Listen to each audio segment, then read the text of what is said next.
Hello, listeners, and welcome back to another episode of the FullTimePodcast. I believe it's episode 8 now at the moment, actually. I think so, yeah. I completely forgot. I should probably check before we even start. But anyways, it's episode 8 now of the podcast, and we are going to be looking at not a lot of stuff this week because nothing really happened, let's be perfectly honest. But the League of Ireland is back, so that's a good thing too. Well, back next week. The Irish football is back. A couple of friendlies and Leinster Senior Cup on last night. Yeah, so... And today. Something to look forward to anyways. But we'll leave that until the end because I know a lot of viewers won't probably be interested in the League of Ireland, especially on my channel. But yeah, we'll get into stuff from the Premier League. Well, not actually Premier League, Champions League first of all.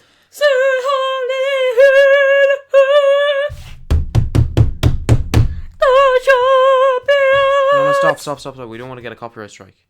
Because, you know, you're just so perfect with the actual tune. You know, it could actually register as the actual song. Of course, yeah. Yeah, exactly. Let's get into the first match that happened this week. Well, there's actually two at the same time, but we'll just start with the first one. When Barcelona got absolutely demolished by PSG. Ole, Polly. What a game. I could not believe it. People have only realised now that Barcelona aren't carried by Messi, Suarez and Neymar. So, you know. Insane. Barcelona, to be fair, didn't look interested. I did, though, predict a 1-0 PSG win. So I was but that's not a 1-0, is it? I know, but I got my team right. I knew I got the result right. I didn't get the score but there's right. a big difference between predicting a 1-0 win and a 4-0 win. I said PSG will win, and I got that right. But you said, yeah, I'm pretty sure. I don't even know what I said. Can't even remember my predictions, to be fair. I also had Real Madrid down to win, which, you know, they did the business. But no, PSG beat Barcelona. Beat them. It was an annihilation. Yeah, 4-0. Angel Di Maria with 2 goals. We got Cavani and who was the other one again? Draxler. Draxler on fire over there. Me. And I also said PSG probably the best transfer window because they signed Draxler. And lo and behold, Odrin's logic comes back again, and it's just like, yeah, you're right. Odrin logic is the worst type of logic. Well, explain to me what Odrin logic is then. I have no fucking clue. That's the point, though. Exactly. You just got to go with your gut instinct, and most of the time it doesn't work. But then you got those... That's not Odrin logic. Everyone goes with the gut instinct. Well, in this podcast, it's my logic. But anyways, they ended up beating them 4-0. Very nice free kick. You got all the great stuff going on in that game, apart from Barcelona, who just were awful. Just didn't look like they actually wanted to win in the first place. I think if Barcelona cared to win, they would have probably put out better performance, but they just looked shy. As in, that game forced someone to close down their Twitter account. Some Barca Twitter account with 418,000 followers, closed down their Twitter account because of that game. Yeah. Verratti was class. Oh yeah, that entire team was very good. I think people are looking at the fact that Barcelona didn't want it, but that PSG team was very good on the night. Like, even if Barcelona did show up, I still would think PSG would have won that game regardless. And Cavani's on fire this year. Yeah. He's really, taken from Zlatan Ibrahimovic's boots. Like, I thought, PSG might struggle this year without Zlatan Ibrahimovic. Yes, they're second in League One, and they've come up against Barcelona. They've really shown, Actually, did Monaco drop points yesterday? They did the 2-1 with Bastia. Yeah, so that could be a big thing because then they could just put it to PSG goal win difference. PSG win on Sunday, they'll be only 1 point behind them. Is it 1 point or is it their own goal difference? I'm pretty sure. No, if they win, if they beat Toulouse, because they're on 59 points. If they beat Toulouse on Sunday, PSG will be win 1 point to Monaco. Toulouse, I believe, are in 9th place at the moment, so that could be looking pretty good for them. Whether they'll play a weakened squad because of Champions League fixtures that they had just there, I don't think so. No, they won't. Even still, their subs in that are well capable of getting the win against Toulouse. Looking at the game in general, though, was very one-sided. There was no Messi. I think it shows. Neymar was actually the only good player for Barcelona. Yeah. He actually looked like he wanted to be there, but Neymar didn't like. It's not. No one is a one-man team. You can't do it all themselves. And without anyone else trying, Neymar was useless. Yeah. And I think me and you have always said before that Barcelona's defense is not the best, and I think it really showed tonight because Messi, Suarez, and Neymar do carry that team. It is very, very obvious that they do. Midfield can have their good times. I don't know why they didn't start Ivan Rakitic. Gomez has proven time and time again that when he plays, he's not good. He's not good. I think Gomez is a good player, but I don't think he's Barcelona standard. No, he can't slip into that team. If Rakitic gets injured, I wouldn't be relying on Gomez because he's a different player to Rakitic and Iniesta. I thought he was good at the Euros, Gomez, when I saw him play, but I just didn't think he was a Barcelona player. Yeah, and I never thought that. Valencia, I think, was kind of his standard. He was a very good player there, and I think he probably should have stayed there. 50 million, that's an absurd price for him. You're looking at players like Pogba who went for 89. I know, but Barcelona, when you see Barcelona after you play, you're going to try to get as much money as possible from. I know, but even from a Barcelona logic as well, I wouldn't have paid 50 million for Andre Gomez. It's just kind of a bit absurd that they spent that amount of money. But I suppose in Barcelona's case, money doesn't really matter to them because they've got so many shirt sales. across the world, and that's alone shirt sales. Like they've got tickets, like they don't even sell programs in La Liga. That shows how much money they have. But yeah, that team just didn't line up well. Sergio Roberto was not a right back. They really should have gotten someone in January. Anyone, like I would have. Yeah, I mean, but I was even saying this to you a couple of weeks ago before we started the podcast. Why is Sergio Roberto playing right back and you're just always a right back now? I'm like, no, he's not. I remember like a couple of years ago when Sergio Roberto came through, he was like a CDM. Yeah, I know he's a central mid, but he is obviously a right back. you're not going to get into that Barcelona squad with like Iniesta and Rakitic and Busquets. Well, I don't think I said he is a right back. I think he is a central midfielder, but he just has to be forced into that position now because he's not gonna get because there's nowhere else he's gonna get into that team. I think they should be playing Alex Vidal at right back, to be fair, because but he got injured though. He like fecked up his ankle the other day against Alaves. Fair enough, but like was he even playing that game? I think he was playing. Did he start or was it come on? I'm not sure. All I know is that he fecked up his ankle. I haven't actually been able to see a lot of La Liga recently. Yeah, but anyways, the only La Liga match I think I've watched this year is Atletico and Barca. Yeah. I might have watched. I'm pretty sure I watched another one along the way, but I just haven't watched a lot of La Liga this year, if I'm honest. That team itself, the defence needs to be sorted out. Gerard Piqué is starting to look a bit old now. He's not really the self he used to be. I always thought Gerard Piqué was a tiny bit overrated. Like you actually have said that quite a lot. Like he is. Like, I like Piqué because he's not your typical Spanish player that Spanish players are known for. Passing the ball around. He's he's a solid hard lad. Yeah, but the thing is, like, I think players like Puyol made him look a lot better than he actually was. A load of people were putting him in as best Champions League 11, and I was thinking no, he just doesn't stand out to me as one of the best centre backs in the world. Like he's good, and he's I think he provides that aerial threat that no other Barcelona player really has. Yeah, but I think you would put him in a Champions League 11 though. Yeah, but you're looking at other players that could easily get in ahead of him. Like you're looking at Sergio Ramos, you're looking at Thiago Silva, you're looking at who else plays Champions League football. I'd argue even Varane over him. I prefer Varane over him. I wouldn't say Varane. Thiago Silva, yes. Varane's been a lot better than him this year. But if you're looking at in overall, let's see who else. Who else is in Champions League this year? I'm trying to remember. If you had 50 million, right, and you could either spend that 50 million on Piqué, Varane, who would you buy? Varane. You serious? Yeah. I suppose he's younger. He's better for the future, and he's a better player in my opinion. Yes, I know he's younger, and he probably is a better. I don't think he gets enough game time at Real Madrid. Varane. No, the thing when I was out there, because when I went to see them play 2 games. Yeah, but you saw them in a cup game as well, so obviously he was playing. Yeah, I know, but the way I'm looking at it is they Zidane has this kind of mentality that if there's 2 games a week, every player will get at least 60 minutes. So somebody like James Rodriguez played 60 minutes of the first match, got subbed off. Cruz came off the last 30, and then he started the next game, stayed on for a half, and then got subbed off. So it was kind of they have sort of a system. It's kind of I don't think his subs are really too impact subs. They're kind of just okay, let's get this player on the pitch, let's give him a bit of time on the ball or whatever. It's kind of because I don't think they can afford to do things like that because of the team's quality they have. I think obviously the general starters like Ronaldo and that obviously getting the team for the full 90. But Ronaldo wasn't playing in the cup game, but you know what I mean. Their entire team is very versatile. Their bench is a lot better than Barcelona's as well. So yeah, but I think if I'm looking at Varane, I have to say he's a better centre back than Piqué. It's just my opinion. I just think that judging from what I've seen him play in comparison to Sergio Ramos, maybe it's the team he's in. I think if Varane wants to become a better centre back than Piqué, he has to leave Real Madrid. I know he'll say, he's won 2 Champions Leagues there. He's probably won the Copa del Rey. I'm pretty sure he has won the Copa del Rey. But you're looking at he needs to get in that team in maybe 1 or 2 years' time because Pepe's getting on. He's probably going to end up going out. I don't see Nacho Fernandez coming in as a bigger centre back. And who other big centre backs is Real Madrid going to buy that's even going to be better than Varane? So he has got a good future there. I don't think he needs to leave, to be fair. And if he was to leave, it's probably going to be to Manchester United or something like that. But no, I can see him getting in a good spot there in a couple of years. I hope he does. I like Varane. I was hoping he'd play for the French, and obviously we're not getting any game time. He didn't. I would have brought him instead of Rami, to be fair. But Rami actually had a decent Euros enough to be fair. But Rami was playing the whole season was playing most of the season with Sevilla though. Yeah, I know, but sometimes quality overcomes the consistency that you've been playing. Sometimes like that. But Rami was obviously a good choice to play quite well, so I'm not going to really go against that. Apart from that, I think just if Piqué was really a class defender to me, considering how bad that defence is at the moment, he'd easily stand out, but he just doesn't. He just seems like he just fits in there nicely. I know, but if you look at the defence isn't just one man. Piqué has to have decent players beside. Piqué plays with Mascherano. To be honest, I didn't see a lot of the PSG Barcelona game. I saw most highlights because I was training and coaching that night. But Barcelona definitely lacks it. But I think they need a new midfielder to replace Iniesta at this moment in time. Yeah, but at the same time as well, if you're... Well, Thank you. But Is there who in the world right now can replace someone like Iniesta at Barcelona? Realistically, who can replace? Someone who could replace Iniesta at Barcelona. Are we looking at young or just a quality player? Just player. They've been linked with Ander Herrera. But no, I don't think he's the right. Are you thinking about players who've been linked or players who could actually do a job? Just players that could do a job. And one player that's... Thiago. I was literally about to say that. The one player that speaks to mind is Thiago Alcantara, who they let go.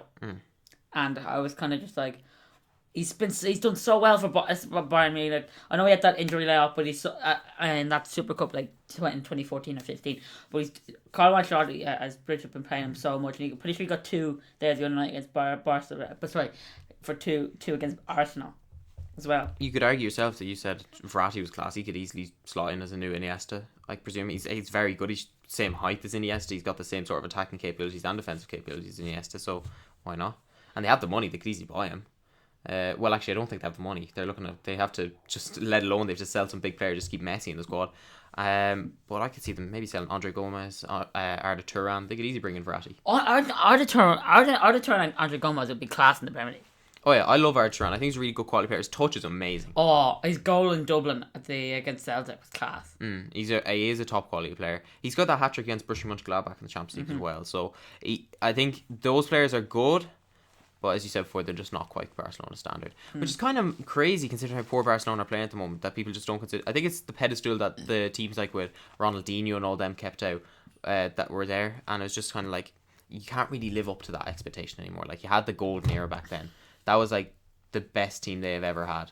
And I think now it's just kind of like, how do we make that? We need to keep Messi and we need to try and build a team around him.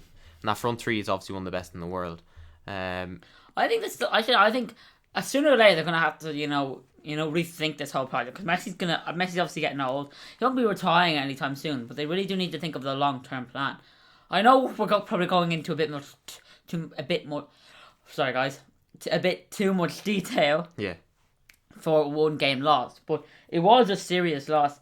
It hasn't just been the loss. They've been performing not great over the entire season. I know, but this is like, I know that, but they're still looking well in the league at being second or third. But now that they've been absolutely battered by PSG, and most pundits were like, "Oh, Barcelona wiped the floor with PSG." Yeah. I'm literally, there was like, one of the French correspondent on BT Sport predicted PSG win, and myself. These are the only 2 people I know who predicted PSG win.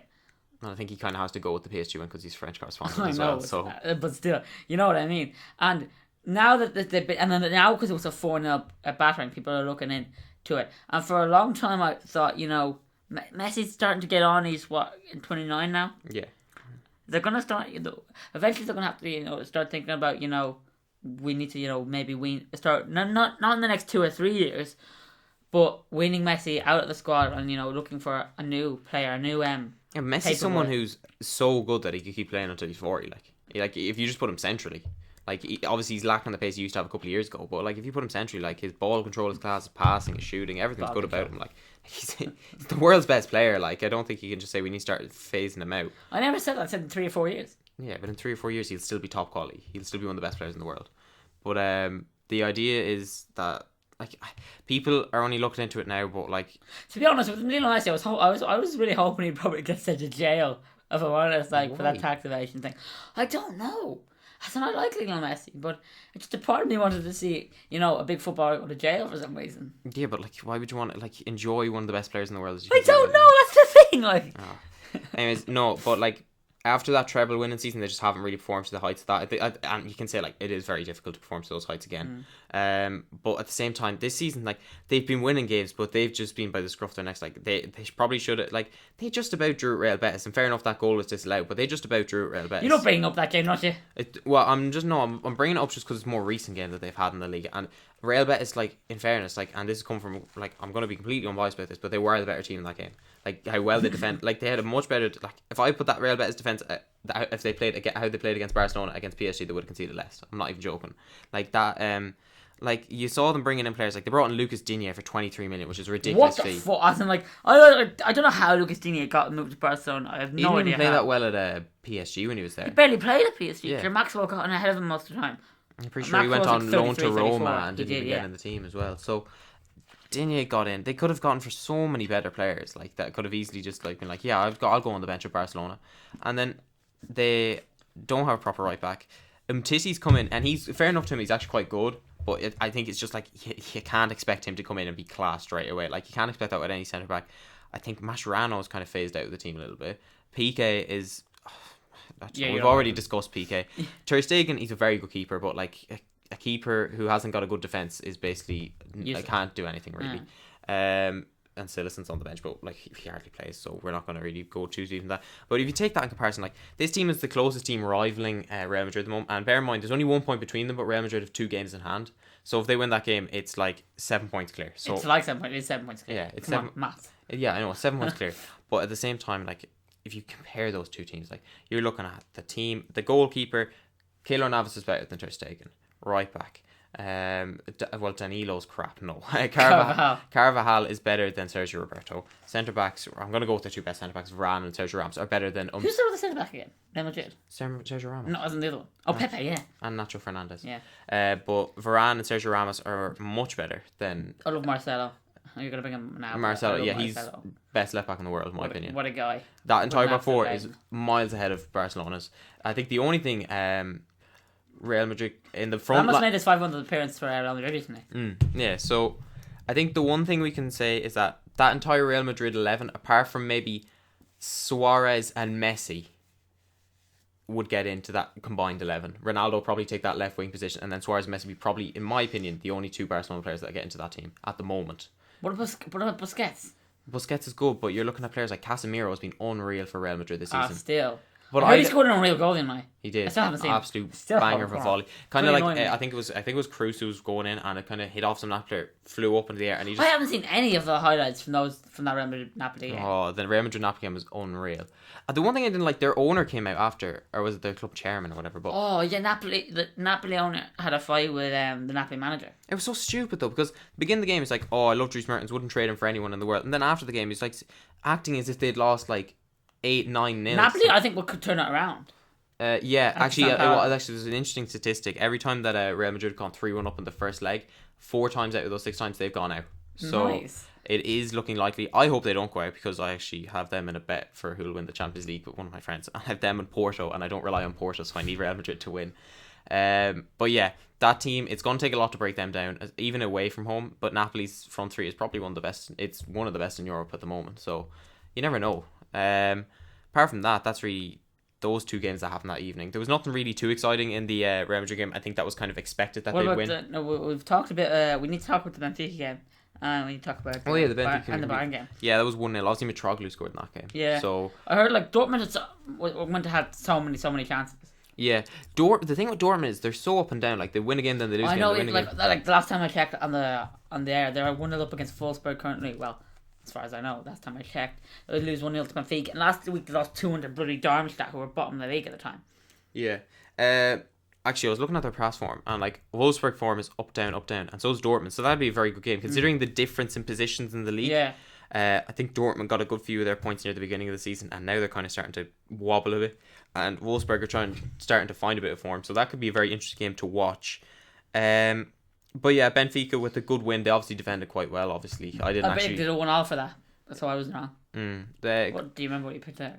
I can't remember. I'm pretty sure I predicted Dortmund to win. I can't remember, but I think a lot of people expected Dortmund to win, considering how well they did in their group stage games.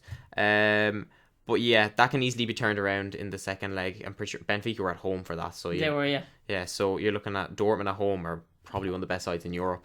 Dortmund at home scare me, if I'm honest.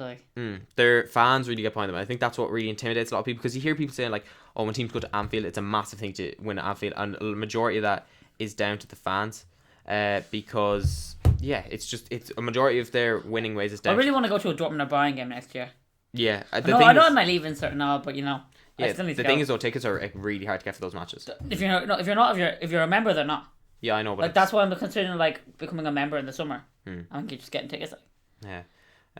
Because like, and then if you just keep being a member, you can go over like to Bayern or Dortmund, whenever. Yeah, I suppose. Looking at the next match that we had. Oh yes, this is the best match of the week. Bayern Munich versus Arsenal. It was actually, honestly, it was so beautiful watching Bayern Munich the other night. So beautiful. It was a good first half. And after that was just kind of like men against boys, really, wasn't it? Actually, it was kind of men against boys in the first half. Just Arsenal were very lucky to hold on. And then in the next half it was men against children. Yeah, the penalty itself was fairly... Shy. Yeah. For one, it got saved, and then he had to flick it in or whatever. So that was actually such a good goal by Sanchez. It was a good goal, but he probably should have stuck with the penalty. Norway's class saving penalties. I remember last time these two sides met, there was 3 penalties across the 2 legs. None of them went in.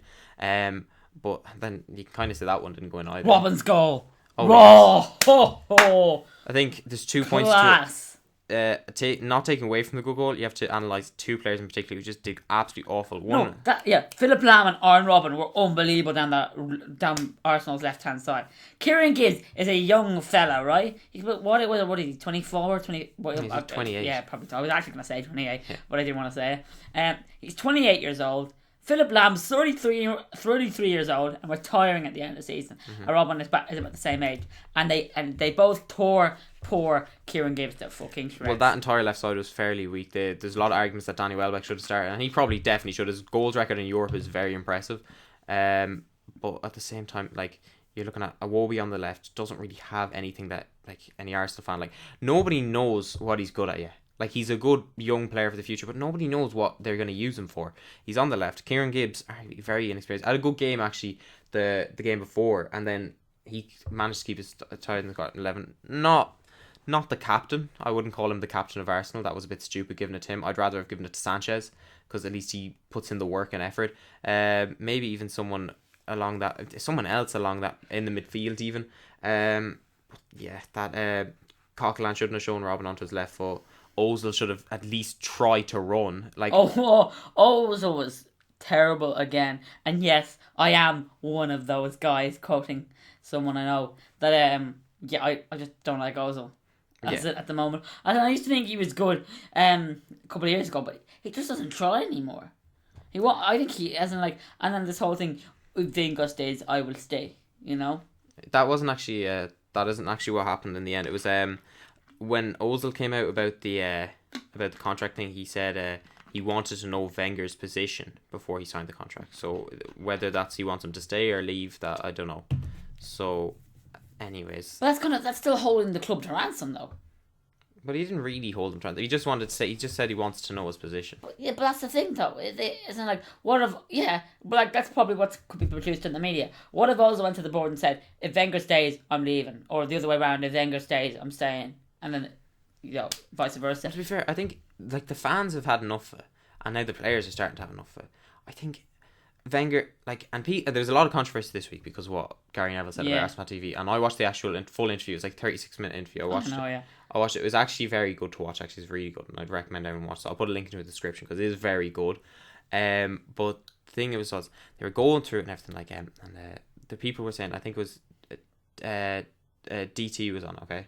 And he's basically saying, like, I've been going to Arsenal for so many years, and he has accumulated, over the time he's been going to see Arsenal since the last one of the league, he has paid 95 grand. Oh my god. Alright?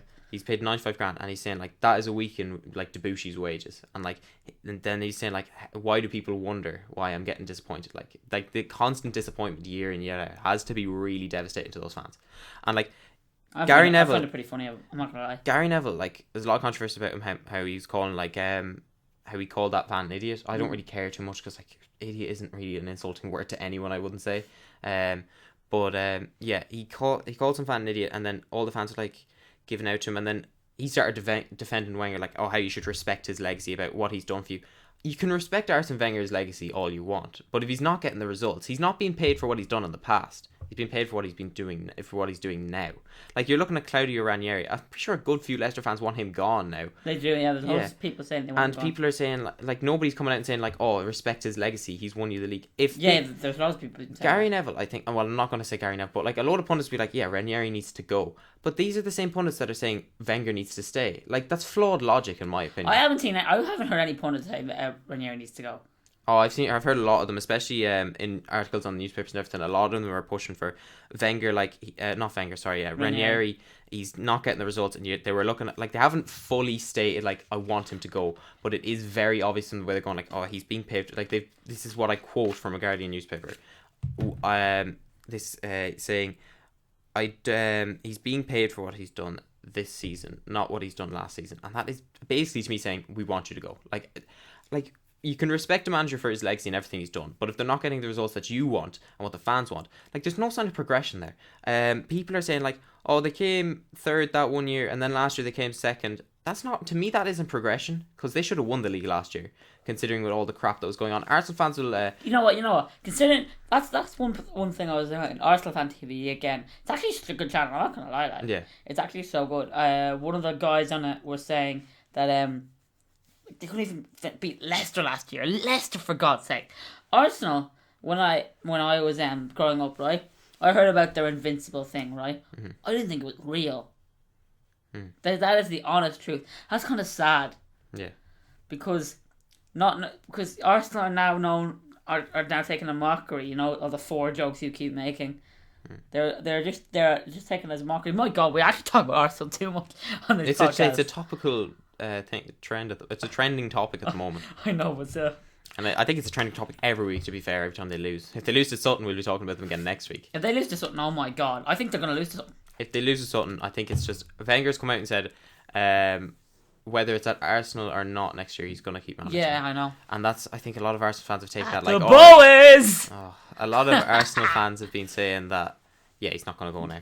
I think this might be the year for him to go. I think he might leave. Because as people much... are linking him with the France job. With the France job. Yeah. A lot of people have been talking about him going to Barcelona as well. Yeah, I've heard that as well. Barcelona, PSG. I was thinking, a lot of people are saying like, oh, if he loses, who are we going to get in? I'm thinking Laurent Blanc. Like Laurent Blanc is out of the job. We were saying that. Like, remember we got spoofed by the thing on Twitter at that time when Laurent Blanc said that Son was signed with Crystal Palace. Yeah. Well, I didn't get spoofed. You told me. Yeah. And I was like, oh, really? And then you were like, oh, yeah, it's such a good signing. And then found out like 5 minutes later, I was like, oh, it's fake. No. Actually, I remember when I tagged in that Newcastle post as well. Yeah, about Andros Townsend on Transfer Townsend. I actually tagged Oren in this post that was put from the year before about how Andros Townsend had signed for Newcastle, and he believed me. So that was a short victory for me. But yeah, Laurent Blanc is probably. I think their main target should be Simeone. But if you can't get someone, like people are saying like, oh, there's no options. Laurent Blanc's a good manager. Probably better. Like I'd rather, even if I think if Laurent Blanc was to come in and not win the league in his first season, I think Arsenal fans would be fine. They'd be like, at least there's something fresh is coming into the squad now.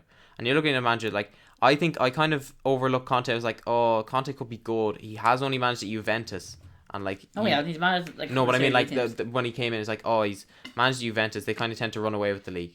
And Italy. Yeah, but like Juventus kind of tend to run away with the league, and then I was kind of thinking to myself, yeah, he could do it, and he is doing it this season. He's about to win the league. People can say, oh, Laurent Blanc, oh, he's only managed PSG. Still, I think it's been said this year, PSG aren't even top of the league. So it's still, there is some challenge to it. Your players can be as good as you want, but if they don't have good management. Laurent Blanc's managed a couple of more times than PSG, man. Yeah, I know, but like people only know him for PSG, let's be fair. But yeah, I think Laurent Blanc would be a great player, a great manager if they brought him in. Wenger, I think a lot of people are saying, oh, Wenger, he loves the club so much, he treats it like his child. It's like, everyone knows that when your child is old enough, you have to let them go. And he's been there for 20 years. Oh! That's a great stat. That's a great, like, kind of, metaphor for it. Fuck me, man. Yeah, but he's been there for 20 years. Like, it's time to call it. Like, it's time to finish. It's like, somebody retires after a long period of time. Like, nobody says, oh, I'm 65, I can retire now. No, I'm going to keep working. No, I think he's brought in a great style of play. Arsenal fans will always respect him. And even if he was to, like, come 10th and then announce his retirement, the Arsenal fans would still be out in the streets parading for him. It's just, I think he's tarnishing that legacy that he had. And I think it was tarnished a couple of years ago. I think he should have left when he won the FA Cup. That was my solid opinion. But yeah, he's out with the Champions League now. If he gets knocked out of the FA Cup, I think that's the season over. If he gets top 4, there'll be no pressure on him to leave. There's an offer on the table for him to sign a new contract, but I hope he leaves for the sake of the fans, and I hope he listens to the fans. Arsene Wenger, we want you to stay here at Full-Time Podcast. Don't listen to him. Arsene Wenger, please sign that new contract for all of us fans around the world, for Chelsea fans, Spurs fans, Man United, Liverpool, and Man City. Arsene Wenger, we want you to stay. Alright, okay, so getting into next week's Champions League fixtures, I want to start off with one that's probably going to be the most exciting to watch next week. It's probably going to be Sevilla versus Leicester City. Well, I was going to say Monaco, Man City, but okay. Yeah, well, I'm going to go with Sevilla, Leicester City, because they are kind of two teams that are, if you look at them on paper, very suited for each other, but looking at form, God, no. I'm going to go for Sevilla to win 3-1. 3-1. Who are they? Are they at home first? Or? Yeah, they are. Yeah. It depends what it actually just depends what Leicester City shows up like, because Leicester have shown I look signs... to be proven wrong. Yeah, I would so to be proven wrong. I would love Leicester to go and run the Champions League and then to act. I think the only player at the moment that's actually showing any fight in that team is Kasper Schmeichel. All the rest of them just not putting the effort. Vardy, I think, has believed his own hype and he's just not really putting in the work. I told you, I think last year, a year and a half ago, I didn't like Mahrez's attitude. I've told you this before, and I think it kind of came out, and like, I know this is kind of a stupid way to take, but obviously when I saw, Spencer FC, he did a video with Mahrez, and Mahrez was kind of like, he'd done one video and he was like, oh no, I don't want to do this ever again, oh I'm really bored now, whatever. And that's the sort of attitude, like, sure, it was only like one video, but like that attitude is not just like, oh, just for videos. He's obviously going to do it for like playing games and everything. I'm pretty sure he's been late to training all the time. Like, that's not on, considering how good, if you're that good, even if you want a big move to a big club, you're gonna want to show yourself in a good light. You show yourself in a good view, like, oh, this is who I am. I'm a good player. I'm willing to put in the work. Like, you're not a Ronaldo, you're not a Messi, so you can't afford to be like that. Oh, shots fired. Maybe last year he was, but this season definitely not. Vardy this year, Same. as much as I like Vardy, and I think he's a nice guy. I love the story of Vardy. It's actually such a class story from non-league to Premier League champion. It's quite, it's quite romantic. To Premier League relegation. Yeah, it kind of turns me on. How romantic they're gonna need to make that movie pretty quickly. It's kind of starting to die out now.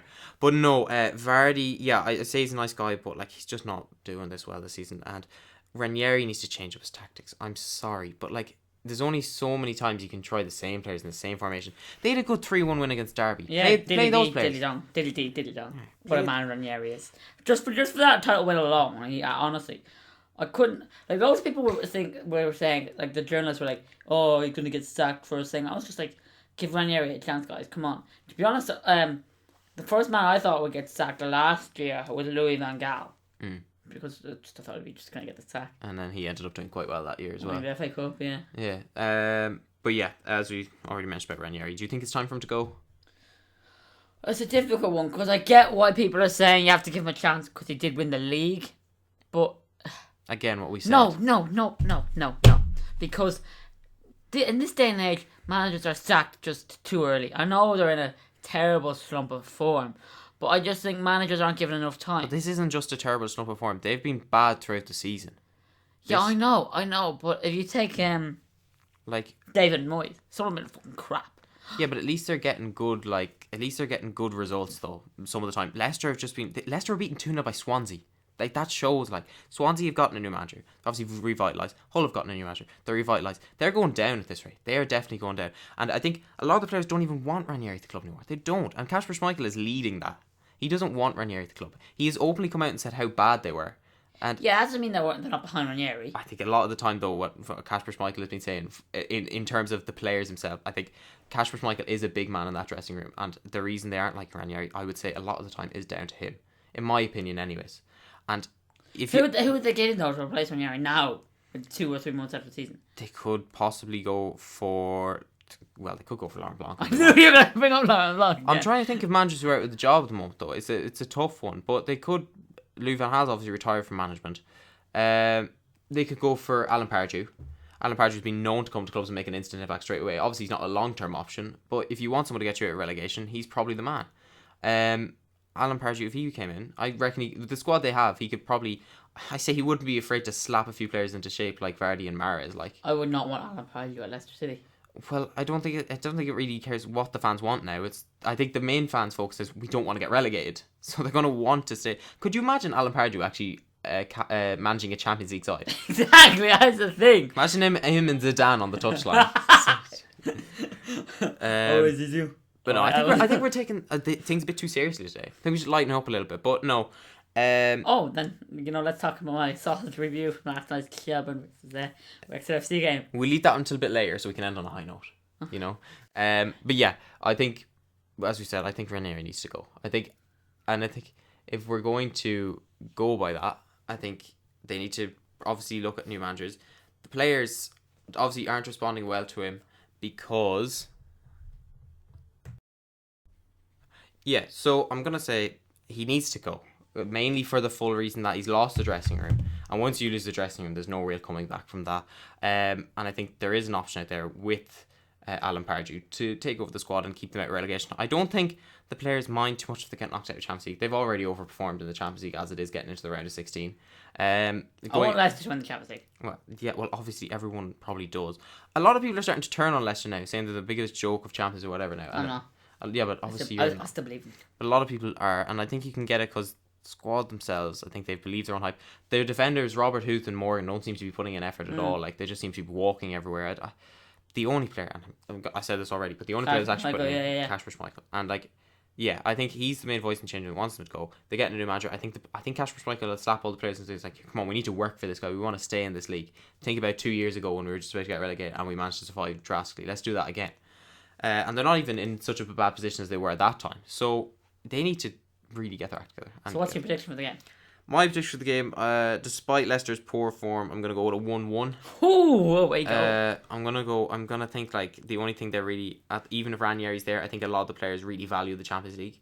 So I think they're going to stick out and, go defensive and try and do the best. I wouldn't be surprised if they lost, though. That's the only thing. We'll look at Manchester City versus Monaco now. Obviously a team that scored over 100 goals in Europe this season versus probably a rejuvenated Manchester City side that you thought was doing quite badly a couple of weeks ago, but they are actually starting to show good form. Whether they'll beat Huddersfield, hopefully not, because I have that €2 bet with you, and I'm hoping Isaiah Brown will come on and score a hat-trick, but no, that squad is both very good. Depends on Manchester City's performance on the night, in my opinion. I think Monaco are going to go through over the whole tie. Yeah, if I'm honest. I think people, it's kind of hard to say. A lot of people say, "Oh, yeah, Manchester City favourites," but those are the type of people that wouldn't have really seen Monaco play at all. But I honestly have Monaco down as my favourites to win that game. I think they're going to even go to the Etihad. I don't know if they'll win the game, but they're going to go through. They're going to win the tie. Yeah. I don't think they're going to win it at home at the Manchester at the Etihad. I think they get a 1-1 though. Yeah, I was just going to say 1-1 draw. Yeah, because they'll get that crucial away goal, and I wouldn't be surprised because their defence is quite good. Because Jardine, like, I can see them winning at the Etihad very easily, but Jardine will be happy with a draw and take it back to the Principality. But I think with Monaco, look, they're doing so well, yet they never fill their stadium ever. The stadium has something like 15,000. They usually get something like 8,000 or 4,000. Well, they're in a very posh area of France, anyways. So a lot of the time, I wouldn't say is there a massive atmosphere there? I don't think there is. I know they have like a core fan base, but the atmosphere doesn't sound great on TV. I've never actually been there myself, but I don't know. I know they have a core fan base. They actually just sound very like Man City, don't they? Very core fan base with a very posh club. It actually works, and I'm looking forward to it. No. I actually like Man City. Man City they have a good fan base. Yeah, they have decent fans, and same with Monaco. They obviously have their big fans as well, but a lot of times they can't fill the stadium. Yeah. They can't do the same. So, but yeah, I would argue Monaco are going to go through over the two legs. Obviously, one of the best teams in Europe this season. So yeah, we have a fiver bet on them. We have a fiver bet for the League on title race. Yeah, bring that up again. I have Monaco on. He has Nice. Who have fallen away a bit. They're playing tonight though, so they could regain some points against Monaco and PSG, but maybe PSG could actually win it in the end because they're starting to get some form. I hope they don't. I think the 1-1 draw that Monaco got as well against Bastia, is it? Bastia. That'll probably hit them in shape a bit before this big game, and they'll want to get a good result in that. Mate, I don't even know the lineup from that Bastia game, because it could have been a weekend lineup because of the Man City game. I just don't know. Even at the same time, I actually would prefer to lose a game going into a bigger game, because that gives the players that doesn't make them complacent in some way. No, I have the Monaco lineup here, and it was like usual lineup, like Subasic, Benjamin Mendy, Gamerson. I think Gamerson's actually new. Kamil Glick, Torres new. I'm pretty sure. Bernardo Silva, Bayako, Moutinho, Thomas Lemar, German, Renamel Falcao. Like Fabinho came on, Nabil Dirar came on, and Mappe Lotin came on. So Dribble Sidibe didn't come on. Yeah, and you haven't got Sidibe. Yeah, so it wasn't their strongest starting off squad, but it's it wasn't not a bad either. Squad either, and it should be a team that should be beating Bastia. Yeah, to be fair. Is there any other thing you want to add to that before we move on to the next Champions League fixture? No, not really. No. Oh, player. Actually, there is a player to watch out for. Bernardo Silva. Yeah, the 22-year-old. He's been linked with Manchester United over January and probably might get a good move in the summer. A really good player. If he leaves, probably for around the region of 40 million, I'd say. because Monaco are good at getting They good seem to be value really for good at their doing player. that at the moment, aren't they? Yeah, and they do produce some very good players as well. Anthony Martial, Bernardo Silva, as you said, James Rodriguez, they got, and Falcao as well, who's starting to find his form again. So that's a good team they have at the moment.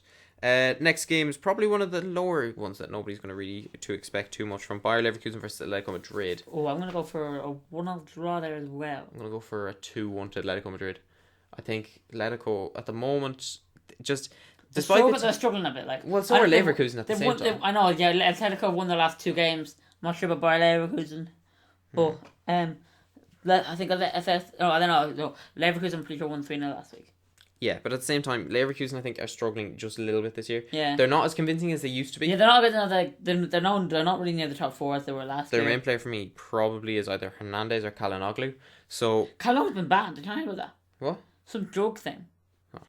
Yeah, anyways, he's out, so it's probably just going to need to be Hernandez now. Julian Brandt is actually a big player for them as well, so fair enough. I think there's links of him signing a new deal. I think he's turned down Bayern Munich, so... I'm kind of sitting on the fence here in these past 2 predictions, haven't I?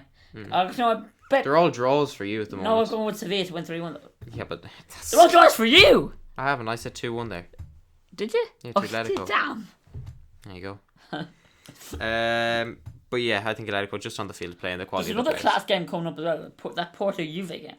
Yeah, that's that one. the two of the best goalkeepers in the world. Of the past. Yeah, Casillas and Buffon. I love Buffon. What a guy. I like Casillas. Remember, actually, Porto are starting to creep up on Benfica in the Liga NOS at the moment. Benfica have dropped a few points, so Casillas actually made that unbelievable save against Sporting as well. Porto won 4-0 last night. So there you go. Top quality team. Players to look out for. I do like Andre Silva. Very good quality. Silva. Bernardo Silva. Andre Silva. Quality striker. They've got Pereira, the central defensive midfield. A very good player. Miguel Leon. Leon is a very good left back as well. Very good team in general. Very kind of underrated. And I think the only way they'd probably beat Juve is if Juve were just a bit complacent and thought, we'd easy get through here. That game's actually the only one I'm struggling to pick a result from, because I was even they were talking about it on the Champions League preview show even, and I was kind of really struggling to pick a result out of it. But I think I have going to go for a 2-1 win for Juve, just all a bow. Yeah, I'm gonna go for a 3-0 to Juve, but this is entirely based. If Juve are complacent, I can see it maybe going for a 1-0 to Porto. That's it really could go anywhere in the night depending on which Juventus side comes out. And I think that was the exact same with PSG and Barcelona. Barcelona are obviously just too complacent, and PSG took advantage of that. So going back to just that PSG Barcelona game for one more moment, if anyone can turn over something like that, a 4-0, it's Barcelona. But at the same time, I don't think they will. The stats show. I think 158 teams have gone 4-0 down the first leg. None of them have come back from it. So I just can't see it happening. What the odds are? The odds would be pretty big, I'd say. I don't see them going through. But yeah, whatever. Hope for Arsenal fans, maybe. Maybe. I want to look then at some of the Premier League fixtures that we didn't talk about last week. We also gave predictions while some of the matches were going on, but none of them actually finished. So we're going to look at Arsenal's 2-0 win against Hull City, and a very controversial goal from Alexis Sanchez with the handball. Yeah. I'm going to go and have a shout, and people are probably going to hate me for this, but I don't think it was a foul. I think at the end of the day, the way it wasn't intentional in any way, shape, or form. As Howard Webb said, it was very unlucky, but it wasn't. It was a ball to hand. It wasn't a handball. I don't get the terminology either. But at the same time, it wasn't like he went to. It wasn't like Gabbiadini where he just punched it into the goal. It wasn't like that. He was running at a full pelt, and there was no way he was going to get his arm out of the way. So yeah, I'm going to go and say that was a goal. Arsenal, not the best on that day, but still managed to get the result. I thought Hull looked really good in that game, actually. Hull were very good. Harry Maguire is a very good centre-back. I'm really liking him at the moment. They should have just kept that lineup. They should have actually just kept that lineup for the Bayern game. It baffles me how they played so many first-teamers in that game as well. Yeah, considering they had that massive tie with Bayern coming up, and Bayern are just a very superior team. Yeah, and Bayern obviously put out a full-strength lineup, so yeah. Anyways, that game, not really too much from it, was fairly standard. Another game when nothing really happened was Middlesbrough versus Everton. That ended in a 0-0. Good result for Middlesbrough, especially at home as well when they're not really. But Middlesbrough aren't really scoring though. They're defending well, but they're not scoring. That's all they need to do. They just don't need to concede goals. Middlesbrough are the lowest scoring team in the Premier League. But at the same stage, like if you're not conceding goals, that's good. You're going to stay up, and I think that's how every team that's solidified as a good position doesn't concede goals. Basically, that's what they're doing. They could be. I think there was a big thing with Burnley as well. They're 2-0 up with that against Oxford at the moment. So going around the cup. Yeah, so there you go. I think a cup win for them and finishing in the Premier League would still be a very good season. Imagine Middlesbrough won the cup. Class. That'd be funny. Obviously 4-0 against Sunderland. It's I love the way you have different things, a different like look on things. Right, talk about small teams winning stuff. I'm like, oh, that'd be class. You just think that'd be funny. It would be pretty funny, to be fair, seeing Middlesbrough win a cup. Imagine like somehow Middlesbrough will find a way to draw a final and still win. Probably draw 0-0. Not even have to have any penalties. Probably miss all the penalties as well. Anyways, another game, complete turnover from last week when Sunderland beat Crystal Palace 4-0. Now they've lost 4-0 to Sunderland. That game was shy. No, did you hear David Moyes' comments? We didn't play as well as we did last week. Really, David? That's really... If any Sunderland fans are watching, give me a call. My Sunderland promote is going, pretty decent at the moment. I know we've lost the last... I know we only have 1 win in 6 games, but we're doing much better than David Moyes. We're currently 6th place. So, if you haven't seen the promote, go have a look, just giving myself a bit of advertisement. Yeah, that was just so uncalled for. Why would you self-plug yourself on my podcast? But no. 4-0, Gabbiadini with 2 goals, Denier with an OG, and then Denier. Who cares? He's a Manchester City reject. He's gotten an own goal, and then Shane Long scored as well in the nice. What a guy!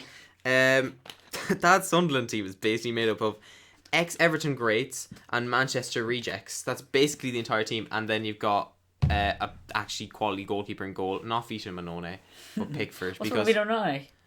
Not good. Class in FIFA. But yeah, Pickford's out at the moment. That's a big blow to them. Defoe just didn't look good in that game. He just didn't. They might as well have not had him on the pitch. I'm not saying take him out of the squad or anything because he's obviously their best player. But yeah, that was a poor result. That's an 8-goal turnaround. That is an 8-goal turnaround. Just shows how bad Crystal Palace are. Moving on to the derby of the West. West Ham versus West Bromwich Albion. Oh my god. That's the worst name for it ever. Yeah, despite the 4 goals in that game, the highlight of that game was when Sam Phillips threw the mic. Yeah, that was the highlight of that game for me. Faguli scored, Lanzini, Chadley scored it, and then Macaulay got a last minute header, which everyone thought was Johnny Evans' header. Yeah, actually, I remember that now. But it was Macaulay's header because what a jammy man, just like nicking the header at the last minute, stealing all the glory. But no, 2-2, probably a fair result in the end. It was actually a very good game considering a game I thought would end in a 0-0 or something, knowing West Brom. But them to score 2 goals in a game, that's revolutionary. That's actually revolutionary. Fair play to Tony Pulis, actually managing to find the Tony Pulis revolution. Yeah. Going on to a team that is very similar to West Bromwich Albion, but actually won 1-0 through the might of Mr. Joe Allen. Stoke City beat Crystal Palace 1-0. They've conceded 5 goals in 2 weeks now. I don't think we even need to talk about that game because Crystal Palace and they're fucking shit. Yeah, I don't take the Lord's name in vain, so I'm not going to talk about Joe Allen. But no, fun fact, he's actually Stoke City's highest goal scorer this year. You told me this last week. Quality. I think Peter Crouch is second. I'm pretty sure you mentioned it on the podcast last week as well. So you got to keep it going. You got to keep consistent. Fans remember the stuff that matters, and that's what matters. After that, then we had a fairly easy enough result. Manchester United beat Watford 2-0. Goals from Juan Mata and Anthony Martial. I think Watford played up well until they could see it. They got Gomez was playing pretty good. I think we talked about this last week. It was 2-0 when we started reviewing it, but at the same time as well, obviously a very good result for them. That puts them all the way up to 6th now. Put them up to 5th for I think 50 minutes, and then they went back down to 6th. Yeah, because they're poor one. Poor guys. But yeah, still easy enough for them to break top 4, I'd say. If Arsenal start dropping points, if Spurs start dropping points, you never know. Arsenal's a good, I don't think Arsenal's going to drop points now, especially in the league. Yeah, but nobody thought Arsenal would lose 5-1 to Bayern Munich, and there you go. Come on. If they lose to Sutton, everyone knew they were going to lose, though. Yeah, but they didn't think 5-1. Let's be fair. True. Liverpool beat Tottenham Hotspur 2-0, 2 goals from Sadio Mane, 2 very fluky goals actually, to be fair. Yeah. It wasn't really anything amazing. It was just Tottenham should have really just played like every other team has against Liverpool. Like we talk about Klopp not having a plan B, but Pochettino had no plan B for that game. It's kind of a bit stupid. You can argue that is because of squad depth, but at the same time, just play the way the other teams are playing. You get the easy 3 points then against Liverpool. Play behind the ball and hit them on the counter attack. Yeah, I think. Also, because of that game, now if Chelsea have drew with Burnley then on the Sunday, if all the results keep going right the way they're going, Chelsea can lift the title at Drum roll, please. Old Trafford. Imagine, right? Chelsea winning the league. In first of all, Mourinho. Yeah, exactly. That'd be insane. But at the same time as well, yeah, Tottenham. They're pretty poorly set up for that match. I think that's the reason why Liverpool have such a good record against the bigger sides. Is because big sides open up for them, whereas all the small teams tend to close up, and that's kind of Klopp's mentality to run at them, high pressure and everything. And that kind of works when there's a lot of space. But at the same time as well, Tottenham should have known that they were going to get caught out in the counter-attack and should have done a lot better. Actually, something I want to point out is how people say Chelsea don't beat the big teams. I want to just point out that we beat Man United 4-0, we beat Manchester City 3-1, we drew 1-1 at Liverpool, and we beat Arsenal 3-1. So, and we beat Spurs 2-1. Yeah, so there you go. We've only really lost 2 games to the 3 Spurs, Liverpool, and Arsenal. We didn't. Oh yeah, we did lose Liverpool. I completely forgot about that. Who cares? They're 5th. Going out of that result, then on the Sunday we had Burnley vs Chelsea, which 1-0. Which I mentioned. Oh, that Robbie Brady free kick. Oh, it was amazing. Oh, that was beautiful. Even I was celebrating that. Yeah, to be honest, so was I, because it's Robbie Brady. Imagine he scored one of them against Wales in front of block 114, where I sit. That'd be insane. Mm-hmm. Wow, just that would give me so much emotion. Yeah, actually, fun fact for you, that is the first time Chelsea can do a free kick since 2013. Yeah, I know. I saw that. March 2013, I think. That's mad. Like, that's actually crazy. I think it's the first time Thibaut Courtois actually conceded a free kick in the Premier League. I'm pretty sure it is. I want to say his career, but I don't think it's his career. Swansea City beat Leicester 2-0 as we discussed that earlier. Nelson goal was class. Oh, yeah. Oh, my God. From a team that's threatened by relegation, I think Clement has really just come in and changed that to Clement, oui, oui. Ooh, yes. It's Clement. I'm going to say Clement because he's basically French, isn't he? You know, that French flair. But yeah, very good player. Not very good manager. And a very good goal from Martin Olsen. So props to you. I think we should give him a round of applause. Do you want it? Swansea, just because, they're winning the game after losing a couple of games. Do you want to leave it? Nah. Do you want to give Lincoln a round of applause for beating Burnley today? Yeah, go on. Yeah. The mighty Lincoln. Fair play. I love a round of applause. Yeah. The bees knees. Then the one game on the Monday, which was Bournemouth versus Manchester City. I didn't watch that. I was recording the Chelsea Cat video. And 2-0 anyway. Sterling scored a goal and Tyrone Mings with an own and goal. Gabriel Jesus came off injured. Yeah, after him being so good, and now he's out for the rest of the season. Yeah. Actually, I want to give a quick shout out to Harry Archer, whose daughter was born this weekend. Did he have a new daughter? Yeah. Go on, Harry. Which is obviously a very good thing for him, because obviously his first child was through a miscarriage. Still born. So see some mug was that. See some non-league ass. I'm trying not to curse. I'm trying to lower my cursing. You've already cursed already today, weren't you? Yeah, I said one F word and that was it. Yeah. But some mug, right, was slagging Harry Arter on social media because of his daughter was born. It's like stillborn daughter, and I was as in what kind of person does that? I'm dead serious. I'm pretty sure that player's been released by the club now. He was, yeah. So yeah. Do you know the name of Harry's new daughter? No, I don't know. I think it begins with an O or something. Well, I can't remember. Round of applause for Harry, anyway. Yeah. Alright, getting into foreign football this week, we have La Liga coming up, and the only thing I really want to talk about that is Torres' goal. Oh my God. Oh, that game, right? That game. Who scored the winner again? Griezmann, wasn't it? Yeah. Antoine Griezmann. Thank you so much. You won me a $5. Oh, what a guy. Here, we're not going to talk about the quality bicycle kick from I Fernando know, Torres. I'm saying thank you. I'm going to just want to say... No, you're still a Chelsea agent. I love you. Yeah, but what a man. What an absolute man. That's actually the only bit of football, La Liga football I saw. Actually, no, I was watching... It's the only real bit of La Liga football that was worth watching that weekend, let's be fair. No, Eibar won 4-0 again against Ochoa's team. Who was Ochoa's? Granada. Yeah, Granada. Who actually slammed Betis yesterday 4-1. They slammed Bastille last night.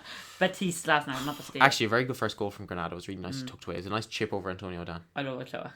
I remember from the World Cup. He got absolutely abused at the Real Madrid match. He was so bad.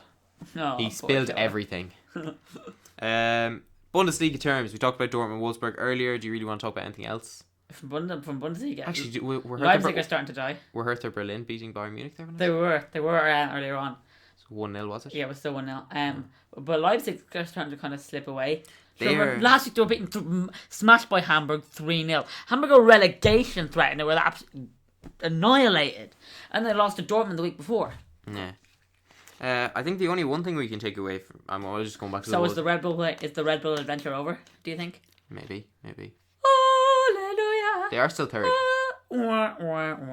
But the one thing I want to take about, just going back to the Dortmund-Wolfsburg match, is if anyone's going to be... If Wolfsburg are the only team this season to have beaten Hoffenheim in the league. So they ended their run of form of not being beaten at all in the league. So that's a big thing for them, I would presume.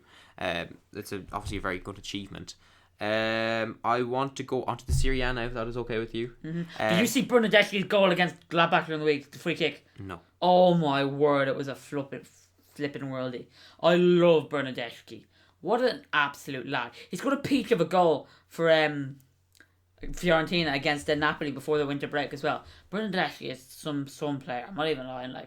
Oh my god, he can hit the ball just amazingly. It's actually orgasmic, like Gary Neville goalgasm type stuff. Yeah, it's unbelievable. Anyways, but moving on to the Serie A, I want to talk this week. This week actually has some pretty good fixtures on in the Serie A. You got Milan versus Fiorentina. That'll be a good game considering they're both Milan are just a point ahead of Fiorentina, or is it the other way around? Either or. Yeah. But that's going to be a big game for both of those teams to get a good position in the league. You got Roma versus Torino, which on paper, looking at how far away the teams are, it doesn't look great. But the form that both of them are on is very similar at the moment. Who's that striker? Belotti. Oh, he's for Torino. He's pretty good. I think his stats, the last time I heard, obviously he scored more goals now, but he had scored 6 goals with his left foot, 6 goals with his right foot, and 6 goals with his head. Nice. So there you go, very prolific striker. One of their best players at the moment, and then you obviously have Joe Hart as well. So yeah, that team is, I would say, doing very well considering the players they have. And I hope they do good things later on in the season. Moving on to League 1, we talked about Monaco already. League 1, and we talked about Monaco. Now, a game I want to show that everyone should watch this week if they're going to be watching any League 1. It's already started. Well, you should have watched this game this week in League 1. But that'd be Marseille versus... Is it Stade Rennais? It's not Rennais. It's anything. Reims or whatever. It's not. It's anything. It's Stade Rennais. It's that other French team that they're going to be playing this weekend. But this is a very big game because both of them are on good form. Well, not good form, but Marseille were atrocious against Nantes last night. What do you want about? No, I just said no. They're not on good form, but both of them very similar in a sense. Now, and then Marseille lost to Metz the previous week. I need to stop fucking watching. Damn it! I cursed again. That's 2. 2 strikes. It's okay. I need to stop watching Marseille. The past 2 weeks I've watched them. They lost 1-0 to bloody Metz, and they lost 3-2 to Nantes. Both those teams were fighting for relegation, and they were absolutely abysmal against Nantes. I think, and then that Metz game, I think Cabella deserved to be put down, just out of his misery. They're dreadful both games. It really annoyed me. Did you see Morgan Alfa-Montano's goal actually for Stade Rennais last week? No. Really good. He destroyed the keeper. Made the Nice keeper look foolish. Brilliant. Your beloved Nice. One thing of Marseille to take away from any of this is that they're playing against a team that hasn't won since the 4th of December. For any West Ham fans out there, the one thing Marseille has got is Dimitri Payet. Yeah, who did score, didn't he, for them? It was a massive deflection. I don't know. I think they gave it to him, but I wouldn't have given it to him. It was like a huge deflection. I'm not even kidding. Stade, whatever their name is, anyways, are on a 5-game draw streak. Nice. So that hopefully they'll be looking to change that. Marseille will be looking to get another win. So that's obviously big this week. One other thing I want to point out. I think we were going to talk about League of Ireland, but Oren, you're going to be doing a video on your channel because this is quite long at the moment, so I think we might leave that over to your channel, and I'll leave a link down in the description once that video goes out. One thing I want to talk about before we go is Martin Caceres has signed for Southampton until the end of the season, which is a very, very good signing for them, in my opinion. Hasn't played a lot of football, but if he starts training again, and with his experience, I think that he could really bring that club to the next level. I think that's, in my opinion, very good centre-back, and he needs to be at least decent enough to play for Juve. Well, unless you're Angelo Ogbonna. But apart from that, he is a very good player, and I'm surprised nobody else went in for him. But he will get the game time and maybe could play in the final at Wembley. A club that... Considering Virgil van Dijk won't be there, you never know. Yeah. Imagine he scored the winner, Martin Caceres. Class. A club that was actually looking for a new centre-back anyways, considering, because obviously Van Dijk's out. Yeah. Sold Font. So, yeah, that's a good signing for them. That's really it anyways. If you guys have enjoyed the podcast, I would love it if you would smash a dislike along with the lovely friend on Twitter that we had the other day. But apart from that, also, before we go, guys, I've kind of had an idea, right? I'm just gonna throw it out there. I know it is your channel, but I've been here every episode, and I think I'll do to say something at the end. Okay, well then. Thank you. Guys, if you have a topic you'd like us to discuss, leave it down in the comments below. Because, people are starting to now finally comment on your video. I've been saying this for the past few videos. Yeah, so... To leave topics down. Doesn't have to be football related. Yeah, actually doesn't have to be football. Like it's a football... anything. As in, last I saw, someone wants me to do food reviews. I don't know who that is. Oh, yes. Do you know him? Yeah, Jack. Not Jack Breslin, but yeah, Jack. You those food crews will be coming soon, man. You know they will. But yeah, anything you want us to talk about, leave them down in the comments below. It does not have to be football related in any way, shape or form. It can be whatever you want. It can be, I don't know. I know. Clothes reviews. Yeah, clothes reviews, Odin's beard, whatever, really. Yeah, because I have a beard and I'm actually bald as well. But yeah, we're going to end it on that and I'll talk to you guys next week.